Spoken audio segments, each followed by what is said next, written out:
오늘 우리들에게 주시는 하나님의 말씀 요한복음 3장 3장 제가 11절서부터 읽겠습니다. 11절서부터 21절까지 주보와 조금 달리 3장 11절에서부터 읽겠습니다.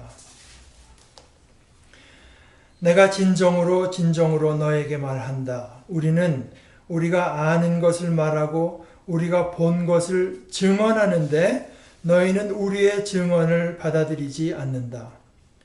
내가 땅의 일을 말하여도 너희가 믿지 않거든 하물며 하늘의 일을 말하면 어떻게 믿겠느냐. 하늘에서 내려오니 곧 인자 밖에는 하늘로 올라가니가 없다.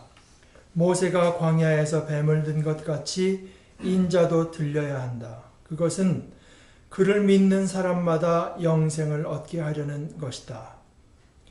하나님께서 세상을 이처럼 사랑하셔서 외아들을 주셨으니 이는 그를 믿는 사람마다 멸망하지 않고 영생을 얻게 하려는 것이다.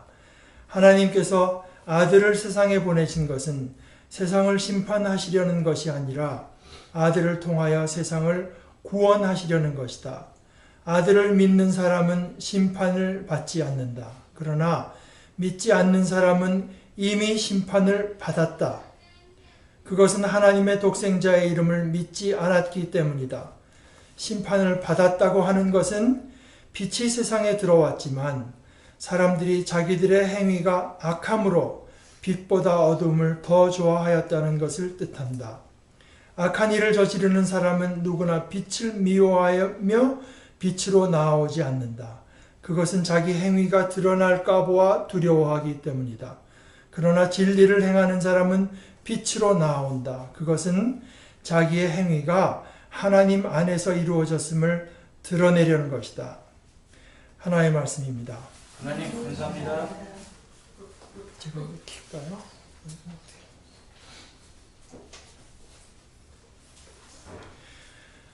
먼저 다시 그 번역의 문제를 한 가지만 좀 말씀드리겠습니다. 두 가지가 되겠군요. 16절 얘기인데요. 아마 우리 성경 말씀 중에서 그것은 가장 유명한 귀절이 아닐까 생각하는데, 하나님께서 세상을 이처럼 사랑하셔서 외아들을 주셨으니 이는 그를 믿는 사람마다 멸망하지 않고 영생을 얻게 하려는 것이다. 근데 여러분들이 혹시 그 영어 성경을 보신 분들이 있으면 아시겠지만 영어에는 언제나 그 앞에 for라는 말이 나옵니다. For God so loved. 사실 제가 몇 번째 성경의 다른 부분에서 이야기를 하게 되는데 본문에도 그 God라는 조그만 말이 또 들어 있습니다. 그러니까 16절은 15절을 받아서 하는 이야기입니다. 이제 우리가 그냥 읽어도 그렇게 이해할 수 있지만 본문에서는 사실 원문에서는 조금 더 분명히 그것을 나타냈는데요. 모세가 광야에서 뱀을 든 것 같이 인자도 높이 들려야 한다. 이것은 예수님의 십자가를 이제 말한 것인데, 그것은 그를 믿는 사람마다 영생을 얻게 하려는 것이다. 왜냐하면 하나님께서 세상을 이처럼 사랑하셔서, 이것이 이제 번역의 두 번째 이야기인데, 이처럼은 그냥 강조가 아닙니다. 이처럼이 아니고 이같이, 이런 식으로 사랑하셨다는 뜻입니다.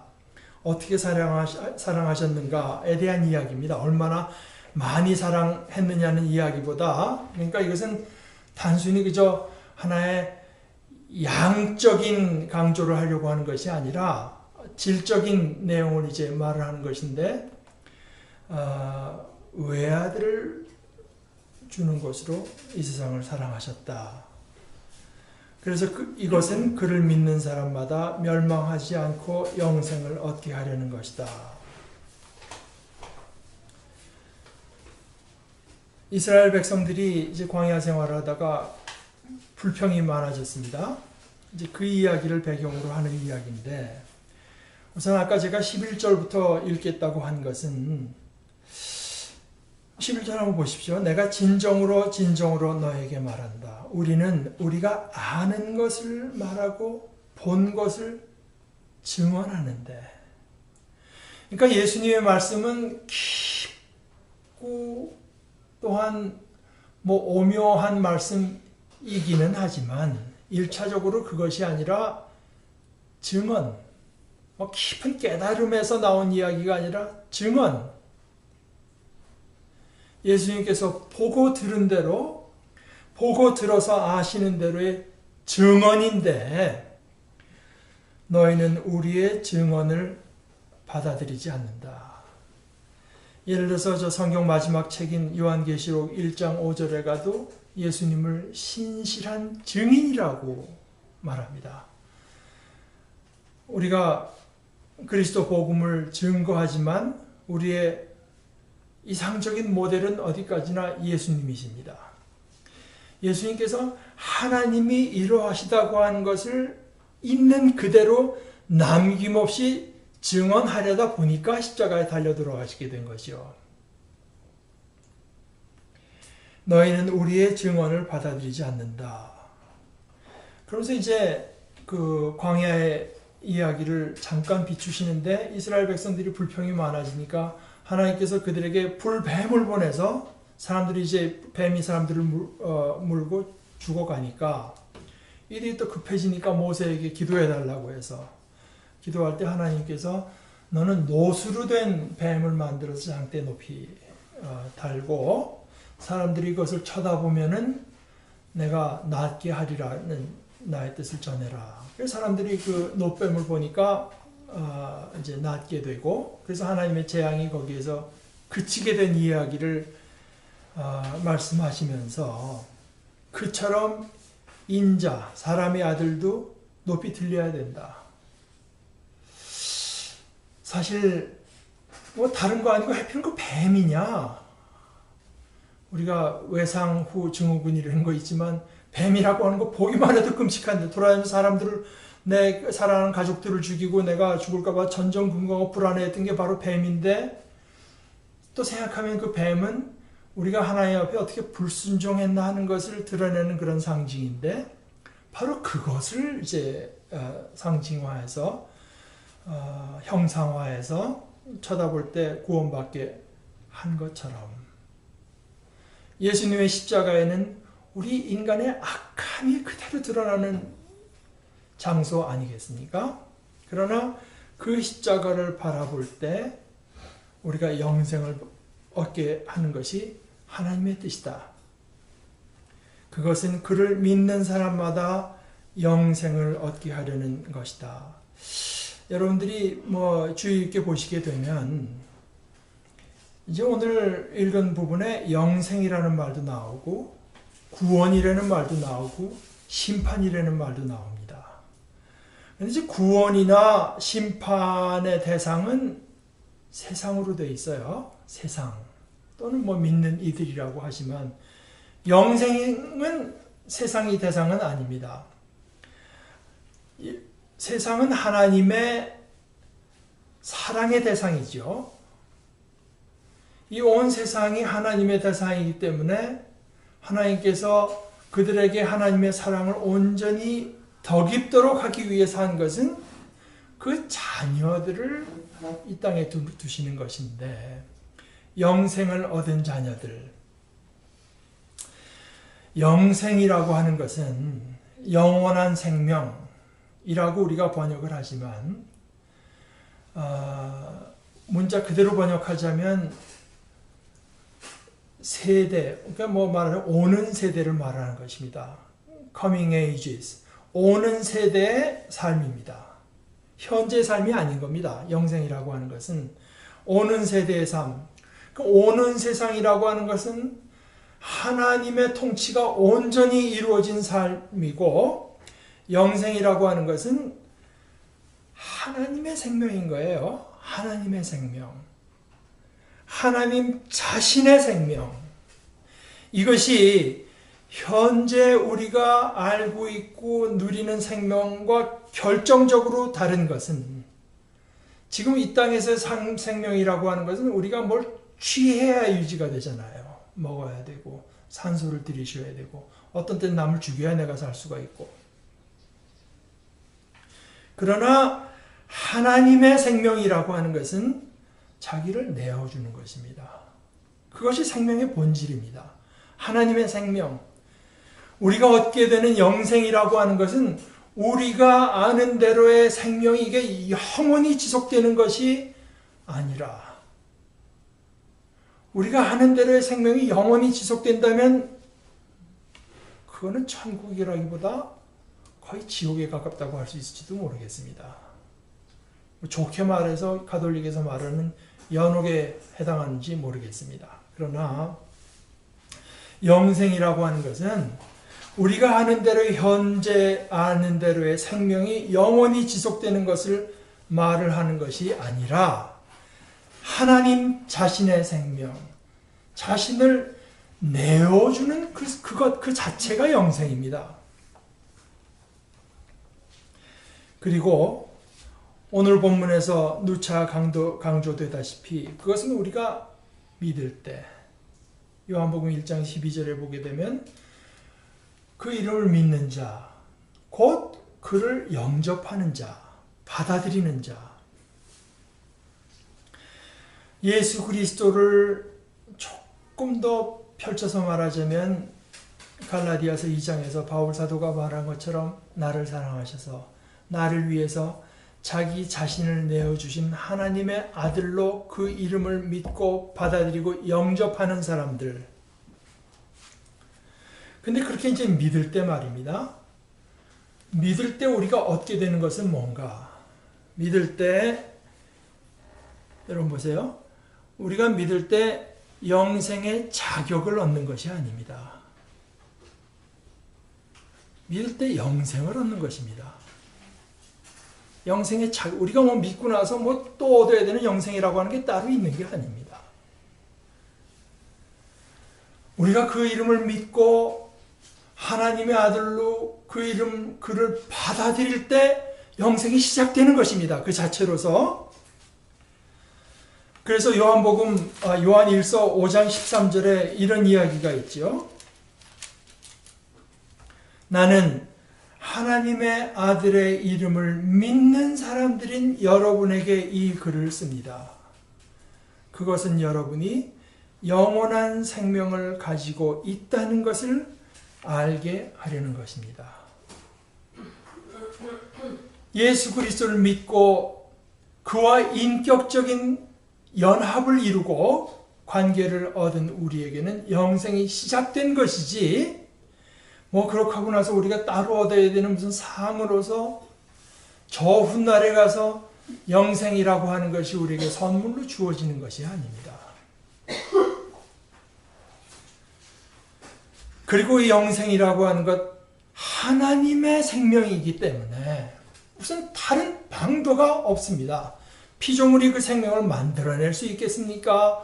어떻게 취득할 방도가 있겠습니까?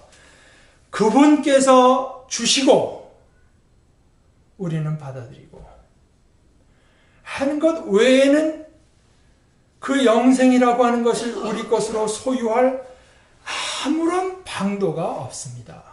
우리가 물론 우리와 다른 생각, 다른 믿음을 가진 분들을 존중해야 되고 존경하는 마음으로 대해야 되지만 오늘 이 본문에서 말씀하시는 것처럼 이는 그를 믿는 사람마다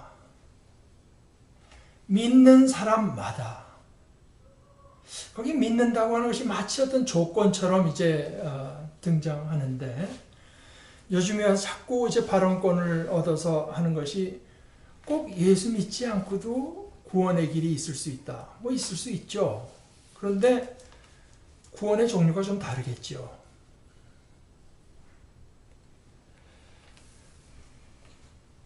그래서 요즘 제가 자주 나누는 레슬리 뉴비긴이 이제 이런 말을 하는데요.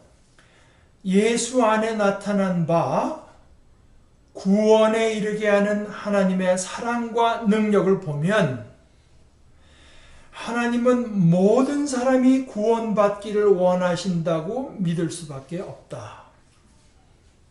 그러나 이런 하나님의 뜻과 목적을 계시하고 이루어내신 역사적 사건, 예수 그리스도의 사건이고 십자가의 사건 아니겠습니까?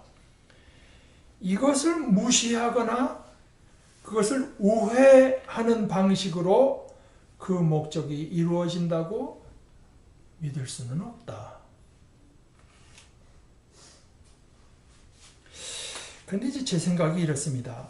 하나님께서는 우리가 물론 구원받기를 원하시고 영생을 얻기를 물론 원하시지만, 근데 그게 그냥 구원만 받으면 되는 것이 아니라, 그냥 영생만 얻으면 족한 것이 아니라 믿음으로 받는 구원, 믿음으로 얻는 영생을 원하시는 것이 아닌가 생각합니다. 로마서 3장 22절에 바울 사도가 말하기를, 그런데 하나님의 의인은 예수 그리스도를 믿는 믿음을 통하여 오는 것인데, 믿기만 하면 모든 믿는 사람에게 미칩니다. 거기에는 아무 차별이 없습니다. 그래서 오늘 성경의 말씀, 요한복음의 말씀과 일치하는 이야기인데요.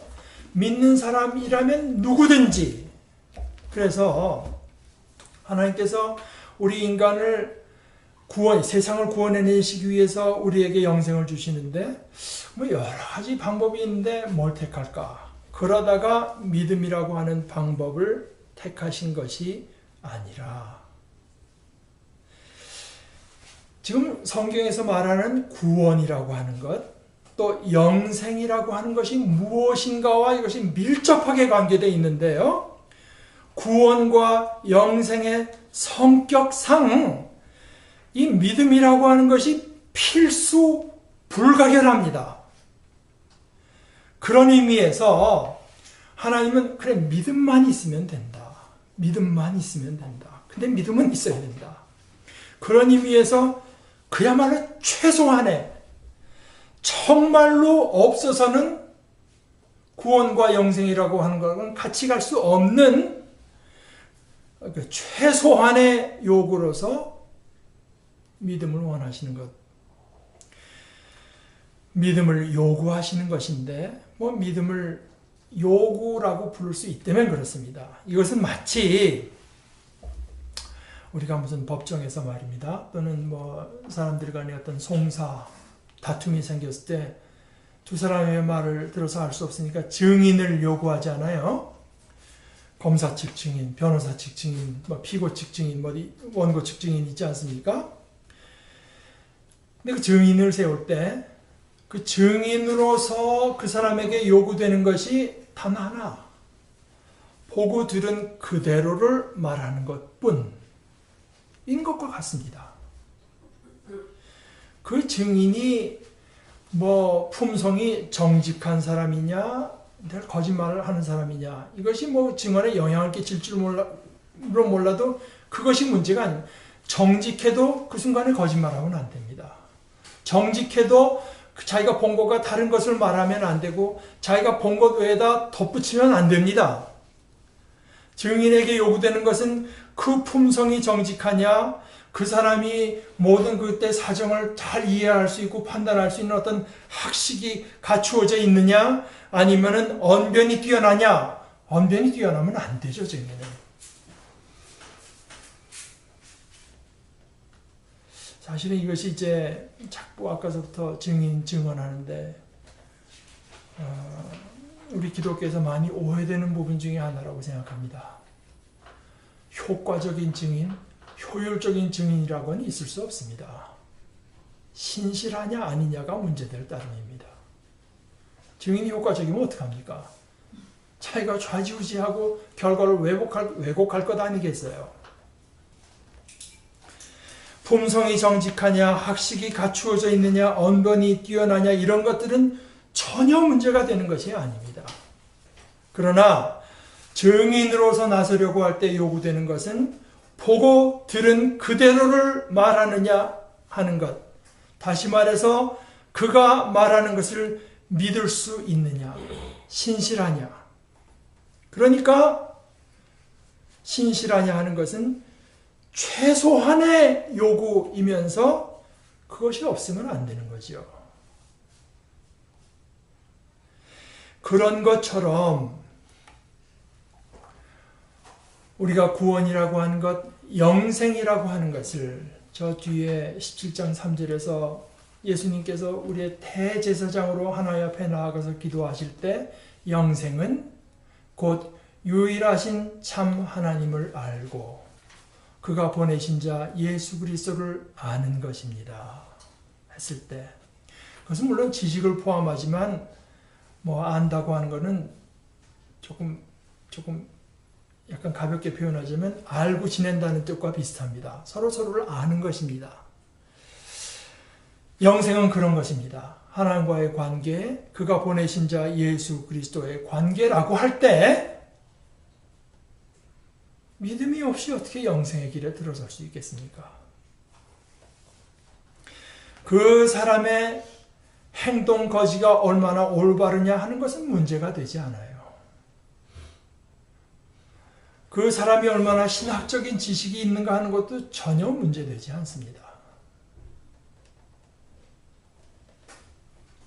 영생과 구원의 성격상 믿음이라고 하는 것은 필수 불가결하며 그런 의미에서 최소한의 것입니다. 또 한번 바꿔서 생각해 보면 이렇게 최소한의 것만을 요구한다고 하는 이것 역시 영생에 꼭 어울리는 일입니다. 영생이라고 하는 것, 이것이 하나님 자신의 삶, 우리에게 주시는 신적인 생명이기 때문에 영생은 그 자체로서 자비로운 것입니다. 조금이라도 까탈스러울 수 없는 것입니다. 그래, 그것만 있으면 돼. 믿기만 하면 된다. 예수 그리스도가 십자가에서 달려 돌아가신 것이 나를 위해서 표현하신 하나님의 사랑이라고 하는 것, 그거 하나 믿기만 하면 된다.